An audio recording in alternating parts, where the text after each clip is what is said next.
Hey, hey, hey, Nicole Roberts Jones here, and welcome back. Welcome to another episode of the Meaningful Work Podcast, a time I connect your work with what gives your life meaning and fulfillment. Excited to be in part three of a series called Listen, Will You Shift or Blend In? It's really a call to shift or blend in. And really, I'm walking you through all the insight of EQ. We focus so much on IQ that we live out EQ, our emotional intelligence, your emotional quotient, right? And so here in part three, just quick reminder of the Bible verse that's our foundation. Then God blessed them, and this is Genesis 1:28, by the way. Then God blessed them, and God said to them, be fruitful and multiply, fill the earth and subdue it. Fill the earth and subdue it is what we're focused on here. Now, I said this in part one. If you want to know about being fruitful and multiply and having dominion, that I talked about in part one, in season one. I think I put the link, I did. I put the link in part one of this series. So go back and go watch that while I walked you through how to understand what your purpose is, because all of us have purpose. But here, I want you to understand that God created you to subdue. Now, subdue again means to overcome, to quiet, or bring under control. Now, for the first episode, I used a Bentley as an example, right? Because a Bentley never goes on sale. Listen, many of us discount ourselves, but God created you to be a Bentley. Somebody just needs to tweet that I am a Bentley. Last episode, part two, I used a lion as our example. This episode, I'm using one of my favorite boxers, Miss Layla Ali, as an example. So to subdue is to overcome. And you've got to know the difference between when it's time to overcome and when it's time to move on. Because there are times that you need to move on, right? So again, you have to know when to subdue versus when to move on. Subdue or overcome. Okay. So for this episode, no, let me just say it like this first. You have to know when is your battle to overcome. You got to know when is your battle. So Esther totally last episode showed us the example of when it's your battle. But how do you know when it's not your battle? Now, I'm going to encourage you, if you missed part one or part two, go back and listen, especially to part two, because I talked to you about how to self-regulate. It's in that quiet moment when you pause that you learn whether you're meant to overcome or move on, whether you're meant to go through it or deal with it or move on from it. And there's a difference, and I'm going to show you that in two stories here in the Bible, right? So the first story is the woman with the issue of blood. Let me hope I can read it. Don't laugh at me, y'all, that are watching me if I have to pull my glasses out. Let me see if I can read this. Matthew 9:20 through 22, woman with the issue of blood. Now, here is what it says in the Bible. And suddenly, a woman who had a flow of blood for 12 years came from behind and touched the hem of his garment.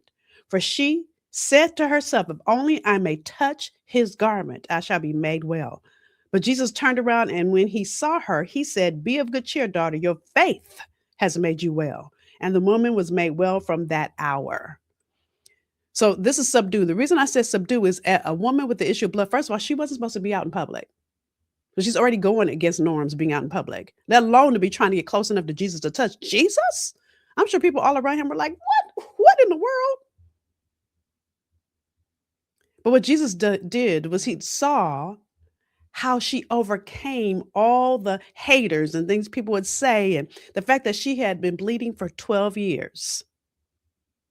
And we talking about that time of the month, y'all, 12 years. So she probably stank too. I said stank.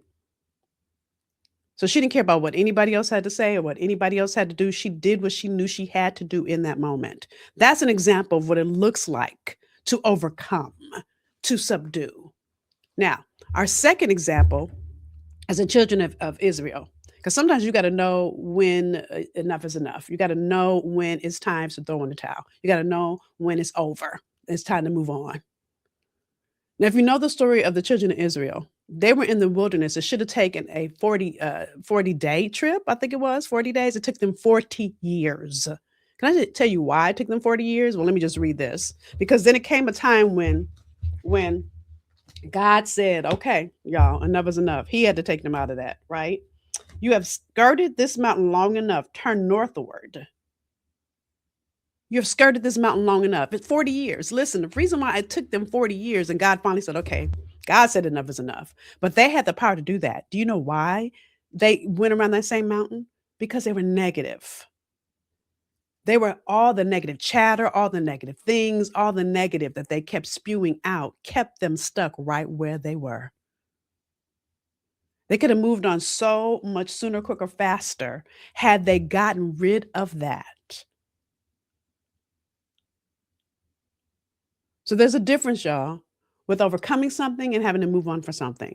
The reason I'm sharing the children of Israel is because sometimes there are people on your team, at your job, in your organization, what have you, that are just going to stay negative no matter what. That no matter what you do, you can't overcome it. You got to know when enough is enough.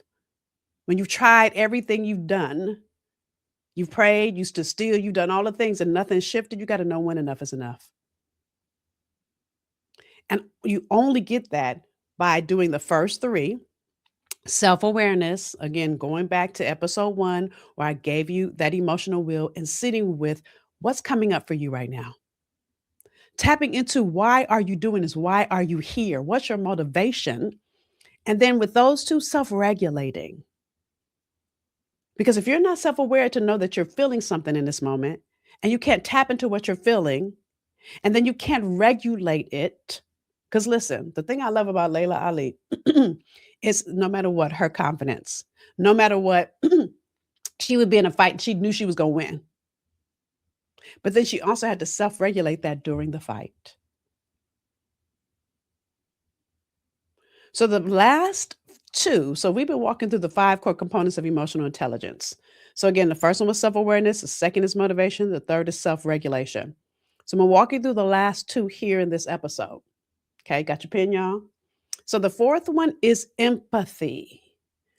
So empathy is the ability to understand and share the feelings of others. So now it's not just about you. Okay, the ability to understand and share the feelings of others. And I'm going to tell you, how do you have empathy if you don't stop and take the time to listen actively? Listen is an action, y'all. You can't talk and listen at the same time. Can't. So it's taking it all in and stopping and reflecting. Sometimes it's that pause that you might need to take, just taking it all in. Nothing to prove, nothing to protect, nothing to defend, just taking it all in. The second one is reading nonverbal cues. Reading nonverbal cues, so I can get it out. So sometimes people are showing you what's coming up for them. They might not be speaking it, but they're showing you. So if we go back to Esther and the king, I bet you Esther was reading the king's nonverbal clues or cues. It could be clues or cues. It could be either one, right? And part of that was telling her when she could make the request, when she could make her petition. If you missed part 2, go back and watch part 2 where I walked you all the way through Esther's story. So it's really, really taking the time to be here fully and completely with the person that you are in conversation with. And sometimes it's a team. Listen, when I am speaking at an event, I have an agenda, but then there's something that's present in the room. I've got to pay attention to that something present in the room. This is what makes great preachers preach well, because they have their sermon notes, but then something's present in the room. It's reading those nonverbal cues. I don't know why I can't say that word today. And really is being present with what's coming up for you in the space, because it's not about you. And as a leader, it's not about you. It's about your team. It's about the deliverables. It's about how to get to whatever strategic plan you have for the year, whatever your goals are. And then lastly, you've got to do with empathy is respond with compassion and insight. So as you're listening actively to your team member who's frustrated or whatever they're going through, when you're reading their nonverbal cues, and then taking the time to take all that in, and then crafting a response. So I use this example in part 2. I'm going to use it here. I told you I had a program working with teenage girls, at-risk teenage girls for 20 years. And one of my girls in South Central LA was in a gang. When she got in my face and said, I forgot what she said. I think she said, who you think you are, whatever. I took a deep breath in. See, what I was doing was challenging who she was, and I knew I was. I was challenging what she knew. So when I said to her, "Okay, so what now?" Can I tell you, I was in DC speaking at a Department of Children and Family Services event, and I remember it was boys and girls at this event. And one of the boys, everybody's like, "Oh, he's a tough one." Everybody was, telling me be careful of him, and he kept interrupting me. So I said, "Okay, so since you want to talk, how about I sit down and I'll let you teach?" And he looked at me. He said, "What you say?" I said it again. I said, "How about you teach and I sit down since you have so much to say?" I said it very calmly, and I went and sat down. He was like, "No, no, no, no, no, no. That's okay. That's okay." I said, "Okay." Then when I'm teaching, you listen, and when you teach, I'll listen. And he said, "Okay, respect." And from that moment on, for the rest of my workshop, he was the one who was making everybody be quiet. So I pick up on what's present in the atmosphere. That's what empathy is about because it's bigger than you. It's bigger than how you feel. But if you don't tap into your emotions to understand what's coming up for you and get that in check first before you begin to empathetically look and read throughout the room, you'll miss all the cues that are present. That's why that self-regulation is important. That's why you've taken that pause is important. That's why all this work we've done up until this moment is important because if you don't stop and check in with what's coming up for you and check it, then your response would be based on your emotion and not what needs to happen in the atmosphere. Is that a difference? So then once you get your empathy in check, this one you guys are gonna say, yeah, yeah, I already know this one, right? Social skills. This is the fifth one. Social skills. Now, social skills is about the ability to build and maintain healthy relationships. Do you know the number of times that I work in, whether I was a consultant or in my current role, that things aren't happening because relationships aren't built? And relationships don't happen overnight, not good ones. Takes time. Takes time in you being consistent, you showing who you are, you showing that you're trustworthy, that you're knowledgeable, all the things. But it's building between you and that other person. It's not just about you again. Again, remember I told you this episode is not about you. So it's ability to show how you can build together. This is what makes great relationships. And it was interesting when I think about the ability to build and maintain healthy relationships. So my husband, who is really my best friend. And it's interesting because we laugh about this all the time. We finish each other's sentences. I mean, he'll say a word and then I'll he'll say one word and then I'll sing a song that he's thinking in his head. He'll say, "Oh, let's go out." And I'll say, I'll sing a song that has to do with that. Are y'all getting this? Because I feel like I'm confusing things. But we laugh at each other because the fact that we can both do that, and he'll go, "Oh my God, I was just thinking of that song too." But that's because we have a relay. Think about what a relationship is. It's a relay. And a relay doesn't happen well, a relay race, if you don't pass the baton right.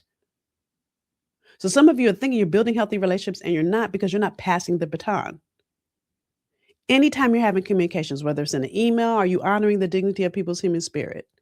Whether you're in a meeting, are you doing that? How are you pulling people up and passing the baton to help them win as equally as you help yourself win? Because you all on the same team. If you're working in the same company, you're on the same team. And I think oftentimes we don't stop long enough to realize that if we're in this relay together, how we both run is equally important. It's not just about how I run, it's about how you run too. Because when I move, you move just like that. Hello. Hello. Ludicrous. When I move, you move just like that. That's what social skills, that's what building healthy relationships are about. And that's a part of emotional intelligence. How do you build while you climb? How do you bring others up with you? How do you make sure you're building bridges and not burning bridges? All this has to do with building social skills. So here's the things here. You got to communicate clearly. You've got to communicate clearly. You can't expect for people to read your mind. That's the one thing I would say. My husband and I got that on lock because we totally will say, well, let me tell you what I was thinking. Because even though I've been married for almost 20 years, that brother still don't understand what I'm thinking. Right. So I communicated. I got to communicate to my team what I'm thinking. I got to communicate. The thing I love when I'm working with a team is how I will always bring things to the table, even if I'm leading the team. It's not a dictatorship. How do I make everybody feel equal part in what we're doing, right? The next one is how do you manage conflict effectively. I did a whole episode on conflict. I'll put that here in the show notes. But listen, if you don't deal with it, a conflict can become like a cancer to your team. I hate to use this for an example. Any of you that are dealing with cancer, trust me, I'm a breast cancer survivor, so I'm not trying to minimize what you've gone through. But if you don't treat it, it spreads. So you've got to address conflict. You can't act like it's not there. And this goes to that you being choosing a discernment, or are you being I forgot the word. Hold on, y'all. I forgot the word from last episode. Let me look it up because it's sitting right here. Are are you it's fatigue. That's it. Are you discernment, or are you being fatigued? Are you decision fatigued? Decision fatigued. So discernment is going to allow you to take the time to do what you need to do so you're managing that conflict effectively. And again, sometimes you got to regulate yourself first before you can manage the conflict. And sometimes you got to know when it's time to move on. So sometimes you've done everything you can and the person's still not complying, still not, maybe it's time for them to go. You got to know when to subdue or move on. Last is inspire and influence others positively. You've got to take the time to really, really, and I spelled positively wrong, but y'all know I know how to spell positively. I think you know what's so interesting. I get so excited when I write these episodes that I do slides. Can I tell y'all a little secret here? I do slides because I don't want you to miss anything. Those of you that are here with me on YouTube, right? And because I know I already talk fast and I get excited, those of you that are really looking to grow from what I'm teaching, I want to make sure you miss nothing. So I do slides to do that. So, with that said, that is all five components of emotional intelligence, and I really want to encourage you to check where you are in these five. Right? So they are again self awareness, taking the time to sit with that emotional map I walked you through in episode one, and really pulling back how you feel, but how that's reacting, how that's showing up in other ways. So if you look at anger on that wheel, it'll show you all the things that are related to it. Motivation, your why behind anything you do. Do you often think about your why? Because if you're not connected to your why, then you won't do this work. You won't even want to grow. You'll want to blend in. If you're not connected to your why, then you won't want to make the shift that's needed to grow to your next level. Self-regulation. Think number 3 is my favorite, by the way, y'all. And I think that's my favorite because I realize when I can regulate myself, what I'm doing is giving others permission to regulate themselves. Come on, somebody. When I regulate myself, I'm giving other people permission. So again, I use that example of the girl that was in a gang. When I regulated myself, she regulated herself and she didn't even realize she was doing it. Why? Because I was showing her the way. Y'all get that? Empathy and really thinking about the other person that has something to do or say, right? You know, what's interesting as a leader, and dare I say as a social worker, because I am, graduate's degree in social work, so trained as a social worker, I could usually see when other people's stuff is coming up. And so I have to take a moment to acknowledge it and to try to teach to it. So, like that girl that was in the gang, I ended up finding out she was in the foster care system and that she didn't think she had family. Oh, she had family then after that. She felt like she was fighting it all on her own. So it makes sense to why she was like that. Empathy helps you see that because I began to take the time to get to know her after that. And then social skills, building relationships. So I'm using this example when I was working with teenage girls again. So I realized it was bigger than just that girl. I had to build relationships with her family. I had to get to know her mom, her dad, her grandmother, who she lived with. Even that girl was in the gang, her foster mom. When I got to know all the people around them, it helped me understand them. So it's the same thing at your team, at your job. No matter if you're the vice president, the CEO, the whatever you are, C-suite, or if you're a manager, director, when you begin to get to know all the people and all that interface with them, you get to know them at a different level. This is how you raise your EQ.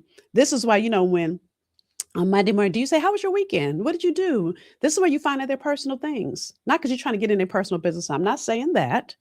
But what I am saying is it allows you to see inside of who they be when they're not at their job. Some people don't allow you to see all of them, the real them. And if you're going to have empathy and build a relationship, you've got to get to know them at their core. You got to get to know what they care about, what they're doing when they're not at work. What lights their soul on fire? All the things.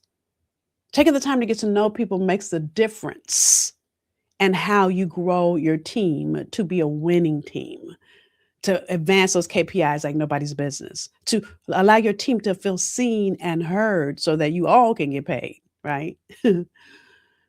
So, emotional intelligence, and really this conversation that I've had with you in this three-part series about, will you blend in or will you shift?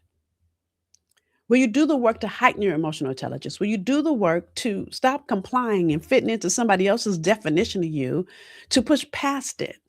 If the children of Israel had stopped sitting in negative and stopped sitting in all their woe is me, they would have moved on past where they were in 40 days instead of it taking 40 years. And many of you, the reason your relationships aren't working, the reason your career isn't working, the reason why things are working is because you stay focused on negative. Time to make a shift. Time to take the time to do the emotional work to see what's coming up for you. And listen, sometimes this stuff gets hard.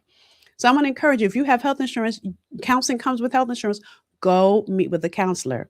And I get this question all the time. How do I know a counselor is a good fit? You can date a counselor, meaning have one session. If they don't feel like a good fit, say, I don't feel like you're a good fit. Find another one. So every counselor I've found on Psychology Today. I read through their bio, their resume. I look at if they have Instagram or Facebook, I look through their accounts to see if they feel like they'd be a good fit. And if they do, then I hire them. Because listen, I'm looking at their EQ. I'm looking at if they have personal stuff, I'm looking at who they be and how they show up to be. I encourage you to do the same. Because oftentimes we think, well, I'm stuck and I should be able to figure this out. I'm smart. You're smart, but you're not smart in this. The reason I know any of this is because one, I'm a social worker, and two, I've been in counseling. So a lot of these exercises I'm giving you are exercises my counselor has given to me.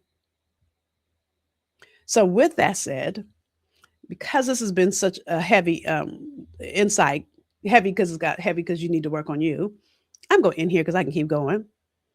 I want to encourage you. I want to hear from you. I want to hear takeaways. I want to hear how you're going to do things differently. I want to hear how you're going to make a shift. I want to hear all the things because again, I'm not here for me. I'm here for you, and I don't know that it's working, or you're working it unless you tell me. And I love when I see you at events, you come up to me. I love that. But many of you I won't ever get to see at an event. So send me an email or comment on social media. Let me hear your takeaways. Number one. Number two, I'm going to always encourage you to share because, again, there are people in your network that are dealing with things that you don't even know they're dealing with because they just haven't talked about it. So, with that said, it's always my honor and my privilege to pour into you. This is the end of our three-part series. Will you blend in or will you shift? Shift or blend in? My challenge to you is to shift, to do the work you need to do to heighten your EQ to become the highest and best version of who God created you to be. All right? I'll see you for the next one. Bye, y'all.